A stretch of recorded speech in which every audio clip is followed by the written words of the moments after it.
Hey folks, it's Maxwell here and welcome to another TW9 video. You join us straight after Blood and Guts and we are on the road now with a pretty reasonable couple of week build towards All In. So I know sometimes there's been a wee amount where I've maybe lacked in storylines, but it's been more in my head rather than in the game using the storyline function. It's maybe been like 3 or 4 storylines, but realistically we're running about 9. 16 storylines have been entered. It's a hell of a big card for All In. Hopefully no one gets injured, but I took my time. I've sorted all that. I'm happy with it. I'm happy with the card I've got for All In.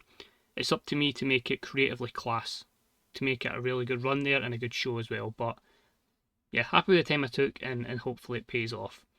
We'll be running a couple of shows where we'll be really trying to just push up our popularity. Not so much because I'm like, oh, spamming 100 match, 100 match, 100 match. I'm not even for that at this point. I feel the industry's going to decline a little bit. I just want that little bit of protection. So if we can get to maybe 81 over across the board in the States, and then we can maybe branch out, do a couple of shows in like Canada and those places in Mexico that we need to improve to get to the next level again. But just a wee kind of safety gap is what we're looking for. But anyway, we'll crack on with the show. No point in running down what's going to be on it because I do in the first segment. So we have Excalibur do a full rundown. So yeah, as always, thanks for tuning in. I hope you enjoy what we're about to do. So we're here at the Vibrant Arena at the Mark. I don't even know where that is. It's the joys when you book it the night before. But we start off with Excalibur giving us a rundown of the show. That's all the people that are going to be involved in a variety of things as the course of the day, but we'll stick to just here. So, we have our main event, which is the International Championship match. Walter, the new champion, will be defending against Brody King. We're going to see Ricochet in action. We're going to see Wardlow taking on Chris Jericho. We're going to have a fatal 4-way contenders match to face Jamie Hayter at All In, so that will include Io Shirai, Mercedes Moné, Mariah May and Willow Nightingale. We will also hear from Orange Cassidy, but we are going to start off the show with Swerve Strickland in action. We start one of the storylines, this isn't over, and we have a segment of 63. I give them all like generic names, so I can't even remember which one that is. But your opening contest was a banger straight off the bat, and it was about that had some good wrestling and a decent reaction from the crowd as we saw Swerve Strickland defeat Matt Sydal in 9:55 with the Swerve Stomp. I made it steal the show. I felt these two would really click, and Swerve's getting better and better with an 89 performance. 72 for the wrestling, 50 for the crowd, 80 for the segment. That could be maximised by Swerve's good performance, or it could just be capped because it was less than 10 minutes. But overall, it's solid, it's perfect. It's a great bout and Swerve picks up the win. He goes to pick up his fallen opponent Matt Sydal. He triggers a little bit, which leads to Swerve running down and hitting him with the house call. He goes to the top rope to set him up for the stomps again. And then as he prepares for this, what do we hear? Who am I? Holy shit, he's finally back, swaggering down to the ring. It is of course Limitless Keith Lee. Swerve looks like he saw a ghost. He slowly gets down from the top rope and he quickly retreats to the back away from Keith Lee. So he's over his personal issues in game. We obviously signed him up straight away as soon as we could. And of course, you've got to play it back. You've got to have it. Keith Lee, Swerve Strickland. Because of Keith's age and obviously declining health, physical health in game, you kind of want to get that program done and give him a little run. So the segment was a 66. Keith Lee debuts Limitless gimmick, which was great. And the Oh You Haven't Forgotten About Me storyline has started. And of course, good chemistry from Swerve and Prince Nana. We then had a decent bout here. Reaction was okay. Subpar wrestling. Wardlow defeats Chris Jericho in 9:22 with the Powerbomb Symphony. I made this storytelling, just Wardlow just decimating Jericho, and that got us a 54 overall. Jericho was penalised still for being in extremely poor form, so it takes a little bit of a while. So that's obviously been since we started the save in October, that he still hasn't got over it. Wardlow destroys Jericho, who looks like a fallen man. We see Jericho completely selling his injuries, and MJF and Wardlow just laugh and mock him. So that was a 70. MJF performed good. Jericho performed poorly. Very poor at selling injuries, apparently. Next up, the Fatal 4-Way matchup to challenge for the AEW Women's Championship at All In. There's a decent matchup that saw Mercedes Moné defeat Io Shirai, Willow Nightingale and Mariah May in 14:23 when Mercedes Moné pinned Willow Nightingale. Io carried the match obviously with an 87. I just feel it's too early to go Jamie versus Io, and I feel like Mercedes is the heel matchup for Jamie here, which would be perfect. So storyline advances, gain a little bit of heat. this isn't over, so it's the Women's Championship storyline, and a 73. I'm quite happy with that. On to the next. And we just get confirmation then, it will go down in less than 4 weeks' time. Jamie Hayter, Mercedes Moné, AEW Women's World Championship at All In. The best 2 storyline has started with this segment, and that was a 69. Then had a wild brawl that had good wrestling and a decent reaction from the crowd as Jon Moxley from the Death Riders defeated Team AEW's Johnny Gargano in 12-12 with a paradigm shift. So the wild brawl absolutely suits Jon Moxley, gave him an 84. A 65 for Gargano. It was going to be a bit of a risk, but I felt it was weaker compared to other matches on the show. And the fact they produced 75 wrestling, 65 with the crowd in a 78 matchup is pretty encouraging. Bryan's storyline advances and gains heat. And we have a morale boost for Moxley and Yuta because of a successful storyline idea. And the storyline also got a boost, so that's good to see. Utilising them well for once. Wow. 89s for this segment, so if our main event delivers, we are starting to cook. So what a run we are on, says Jon Moxley. We run this place. Bryan's broken down and sent to the hospital. Blood and guts. We relied on a good man and we got the job done. Now no Bryan, no problems. Week after week I'm going to break down every member of Team AEW until this company is called Death Riders Wrestling. So you're just going to go through every member and fully take over the company. But 89, spectacular. And somehow the storyline loses heat. It must have gained so much from that boost in the last one, because 89 is obviously very good. I think I'm also just abusing work in the crowd, but it works better, so we'll go with it. So we have some words backstage. We have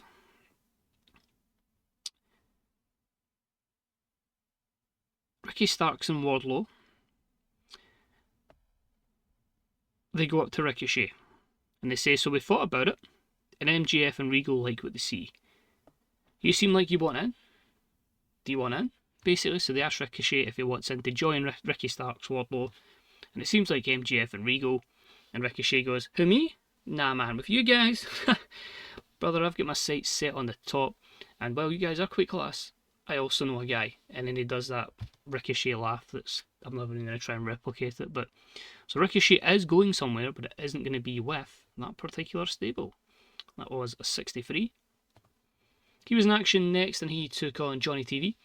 And it was a decent wrestle match. They didn't have much heat, but he picked up the win in 10:42 with a 6:30 splash. 83 from Ricochet. These two had great chemistry and it showed. And overall a 74 rated matchup. Not bad considering Johnny with a 51. We then had Orange Cassidy come out. So I'm going to make this short and sweet. Last Sunday I lost. And you know what, I lost fair and square, so I just want to bring Okada out and shake his hand. Okada comes out, he looks at OC, and he goes to speak before Switchblade Jay White's music hits. The blades have hit, or whatever it is, and in true Jay White fashion, so just think of him putting his hands everywhere, because he always does that weird promo thing, but it's a Jay White thing. And he goes, whoa, what do we have ourselves here? Is this some sort of chaos loving? Where was my invite? Seriously, come on. This is for the top prize in AEW, and we're going to have some sort of loving? Oh, well done about it? No. This is where I come in and say, both of you, and especially you, Okada, have a target on your back. One which Switchblade doesn't have an issue in stabbing. It's time for AEW to come and breathe with the Switchblade. So it's basically him saying he'll stab Okada in the back to try and get that AEW World Championship. That's the whole purpose of that. So I actually think it would have been a solid promo. I also tried the Orange Cassidy storyline idea. That failed, so that's always going to knock it down a couple of points. Okada received a morale penalty, so I need to fix that, so he's not too unhappy. But the storyline does gain heat, which is a positive. That is your world title scene right there. And our main event, I was going to hope this would do a bit better, but I thought the styles would have complemented each other, but yeah, it is what it is. But still, I can't complain at that level main event. And about had some good wrestling and a decent reaction from the crowd. Walter defeats Brody King in 21:52 with a lariat, giving him his first defence of the International Championship. So 83 for Walter, 66 for Brody King. They had great chemistry, although Brody's been putting better performances by a lot in tag matches, which is why I was tempted to put him in here, but it is what it is. 82, I really can't scoff at that compared to some of the ratings we've had before. Overall, the show gathers an 83, which gathers us popularity in 51 regions. So Mox and Danielson absolutely smashed it. You can see now we're starting to get people over and it's starting to work. So that's good that I'm starting to get a better grasp of the game and what works and what doesn't. But at the same time, we've obviously gained size. Our wrestlers are, a lot of them have gained like 20 pops since we started, especially ones that were like kind of like that low 30s into 40s are kind of in those 60s. So we have a lot of people starting to get over. Then we'll start to obviously realise who has pop caps and the rest of it from there. So we'll quickly have a look and see if there was any incidents before Rampage. None. I'll book Rampage, we'll run Rampage down, and then we'll jump through it and do a Collision and Shockwave. So for your Rampage version of the show, I'm recording this at like 2:45 in the morning, so I will be a little bit quieter. But to run it over, I had Nigel McGuinness defeat AR Fox, who then had a little bit of a confrontation, a little bit of an acknowledgement between Nigel McGuinness and Lee Moriarty, which was a 61. Lee Moriarty then defeated JD Drake in a 64, before Hologram defeated Action Andretti in a 60. Samoa Joe defeated Evil Uno in a 63 before we heard from Samoa Joe in a 75. And we had Hikaru Shida defeat Masha Slamovich before we had some words from Shida, which was a 51. I don't think she called out Athena, so we are looking at a potential Athena Hikaru Shida match down the line. But that was Rampage. Let's crack on and do Collision. So we're actually booking this show in the Montreal region and Place Bell. That's what it said, so I'm going with it. So I'm noticing again we've got Expect in the Simmer, and I'm assuming that's just purely because of where we're at. I feel as well, because we've got so many storylines going that will take up so much of the show, that some of the talents I want to develop I'm going to put on pre-show matches just to get them over and get them at least developing their skills and avoiding ring rust. So with a pre-show bout that had decent wrestling but non-existent crowd heat, as Vikingo defeated Preston Vance in 8:59 with the 6:30 senton. Pretty good stuff. 62 for the wrestling, 68 for the matchup itself, and a 78 for Vikingo, but I think that benefits both guys. We then had a pre-show bout that had some decent wrestling and little heat. Megan Bayne defeats Mercedes Martinez in 9:21 by pinfall. This was 67. When I seen Mercedes' contract was up, I felt like, no, it's time to call her up from Ring of Honor. I don't think she's going to win many matches, but I mean, as like a player coach kind of role, I think she's just perfect, and I think Megan Bayne being in the ring with her is only going to benefit her going forward. And our final pre-show bout had decent wrestling but little heat. Hook defeats JD Drake in 8:06 with the Red Rum, Hook with 69, JD Drake with 53, and the segment was 64. On to the actual show, and we kicked off with Keith Lee in action. As you can see, Keith Lee a bit rusty, but that's why we had him in a quick match against John Silver. It was about had subpar wrestling but little heat as they defeat someone in 3:54 with a Spirit Bomb. Made it storytelling. You're telling the fact he's not really wrestled for a long time, but he still destroys John Silver. So he'll have a lot of matches just to get him in shape for All In. And then he cuts a few words. I must say your reaction to me coming back is completely heartfelt. I undoubtedly missed you guys, but I have arisen here for many reasons. You see, of course, time is not on my side, and given everything that caused me to miss time, it's time for me to make up for that in as quick a fashion as possible. Now, it seems since I was away, a good old friend of mine had a stellar time, winning championships, main events, he had albums, a bit of everything. Nice man, I'm really happy for you. But one thing I'm not happy about is just before all this happened, I was due to get my hands on you, and thus months and months, hell, over a year of frustration, and I finally will. In my home state of Texas, All In, I'll see you there, Swerve. So, obviously frustrated he's missed so long, he wants that match up with Swerve Strickland, and we are going to get it All In. So their storyline advances, and it got a 57. Next up, we had some decent wrestling, but non-existent crowd heat. Anna Jay defeated Mayu Yamashita in 9:10 with the Queenslayer. This one got a 65. Anna Jay off her game, which is a shame. If I was going All In, honestly, Yamashita should win this every day of the week, but we need to develop Anna Jay, so I feel like putting her in the ring with Mayu is only going to help her, and that was a 65. I still got a 29, which is disappointing. promo from the Righteous ahead of their matchup on Shockwave against the Time Splitters. It's just Vincent, usual riddle. Seems to me competition is getting a little bit stronger around here, with more people showing up. Now we've got a date with time, but that time it splits. So what does that mean? Will it be a quick match? Will it split down the middle? Be competitive? Nah, man. It's going to be a long, painful match that sees us completely send you back to where he came from. Dig what I'm saying, man? So just the usual riddles from the Righteous. I quite like them, I could quite enjoy them, but as I say, setting up that match up for Shockwave, only a 29. Next up, decent wrestling, but didn't have much heat. Powerhouse Hobbs defeated Ishii in 9:06 with a frog splash. 65 for wrestling, 44 for the crowd, and a 65 segment. It's actually pretty solid. Again, just building up Hobbs and obviously using Ishii before his retirement. Also, because we're in Canada, we're not quite over with a lot of wrestlers, so there may be some lower scores. We're banking on our main event to save the day, hopefully. Then had a little promo here. Please say hello to your CEO, Mercedes Moné. Now, as you know, I am now the #1 contender for the AEW Women's World Championship, and I will square off against Jamie Hayter, at All in Texas.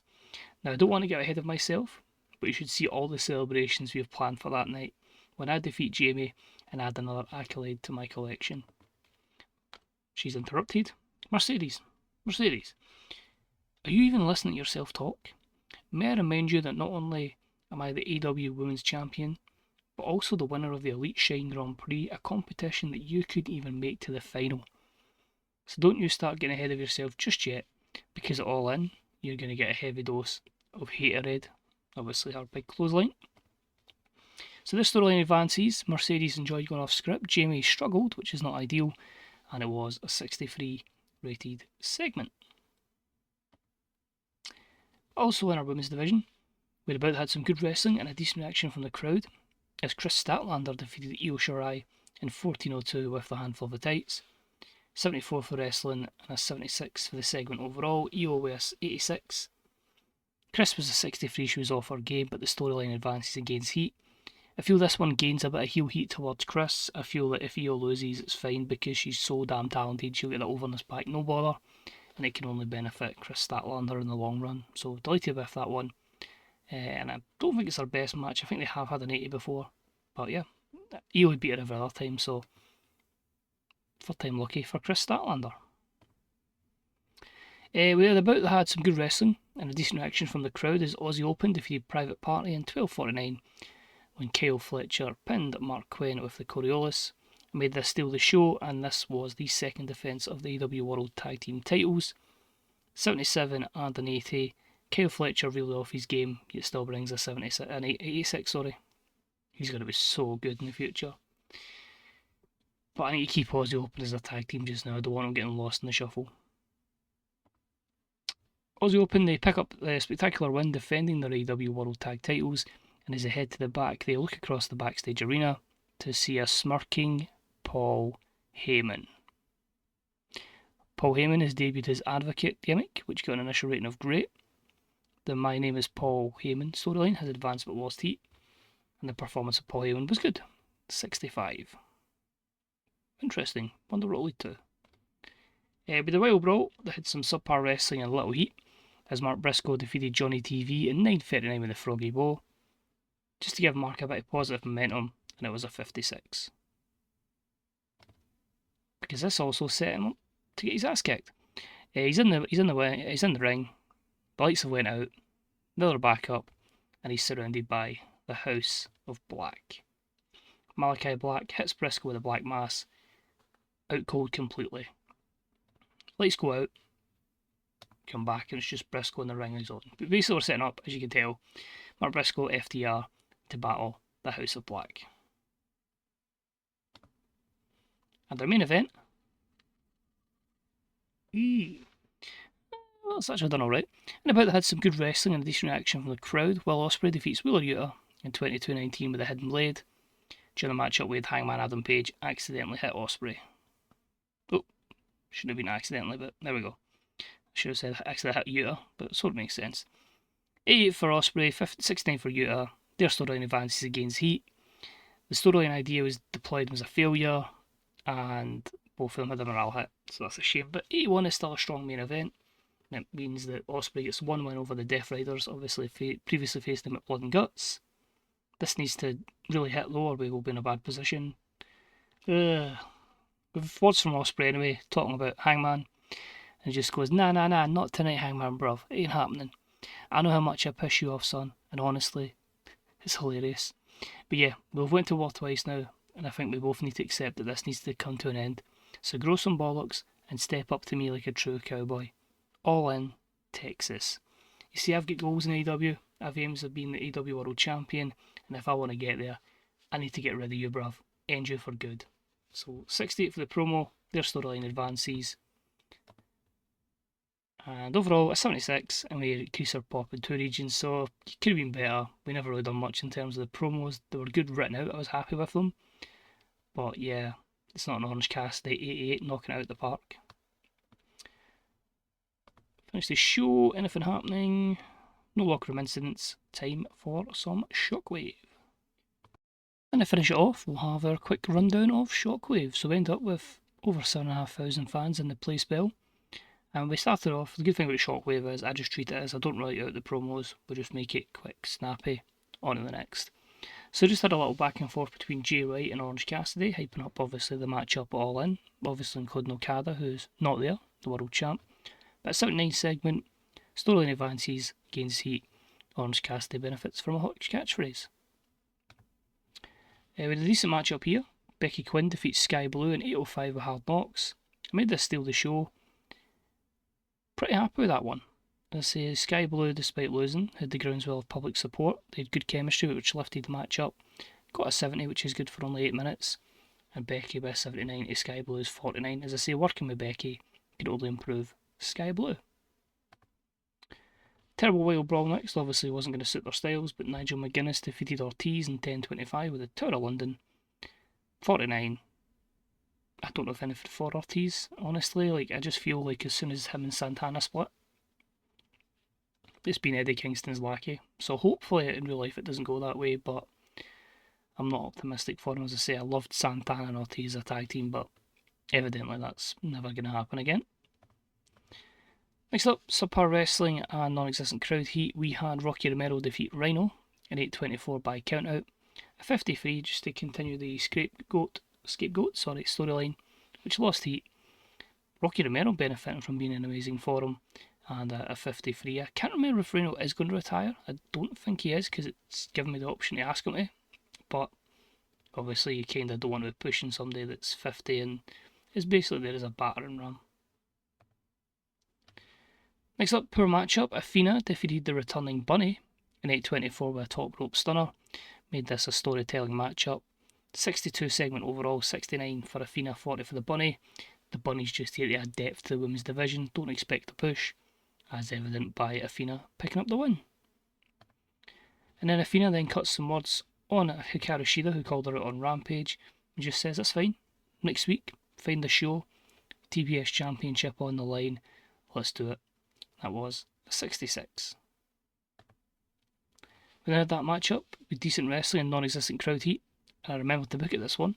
Time Splitters defeat the Righteous in 9:38 when Alex Shelley defeated Dutch with the out of time. Shelley was off his game but still produced a 67. Good to see both teams with tag team specialists and the excellent chemistry of Shelley and Kushida. And it was a 67 overall. And in our main event with good wrestling and a decent reaction from the crowd, Swerve Strickland defeated Bandito in 21:31 with a Swerve Stomp. I always want to put on a big stellar main event, and I felt like these two would click quite well together. I was kind of hoping it would hit the 80s, but Bandito was 71 to Swerve's 88. And we finish it with Swerve cutting some words on Keith Lee, bragging about obviously everything he's accomplished, says he didn't need Keith Lee, and it just shows that because his body stuck with him, he was able to achieve greatness, and Keith Lee achieved failure. So a 74 for that segment. It's our second highest promo. Their storyline advances and gains heat. And the show itself, 24 regions gain popularity, so that'll predominantly be in everywhere bar the US. But I mean, considering you're taking away a bit of the popularity of the wrestlers by being in this part of Canada, is good. Fans were disappointed, none of the storylines followed the dramatic stakes. I still got a couple weeks to build up, and as I say, I prefer doing it in angles and having the payoff at matches, but overall, pretty happy with it. Mega money because of our TV deal, our network deal, 8 million, so we just keep pumping that money into our network, so we don't ever have to worry financially. And you can see there, Mexico, well that's good I suppose, so what we're looking to build is it's Mexico and Canada that need to take the most money, the most popularity gain, and then everywhere else around the world. So we'll jump back to the main screen, we'll see if anything else is happening. 3:05 now, fantastic stuff. I just have the urge to play TW at this point in time, which is why I'm booking as late as I am and recording as late as I am. You've got the booking buzz, so it's like, let's do this.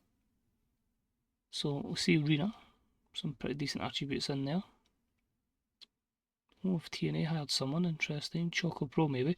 But yeah, as I say, it's just like get that wee mere protection of making sure we don't drop back down. I'd like to be quite comfortable here, so we can push forward. So the Wolves are in the TNA Hall of Fame. Jacob Fatu and Ilya Dragunov have been arguing. There was Clash at the Castle, which saw a main event of Randy Orton defeat LA Knight. Plus you had Drew McIntyre defeat Seth Rollins, CM Punk and Logan Paul defeating Braun Breaker and Cody Rhodes in a cage match, was in '92.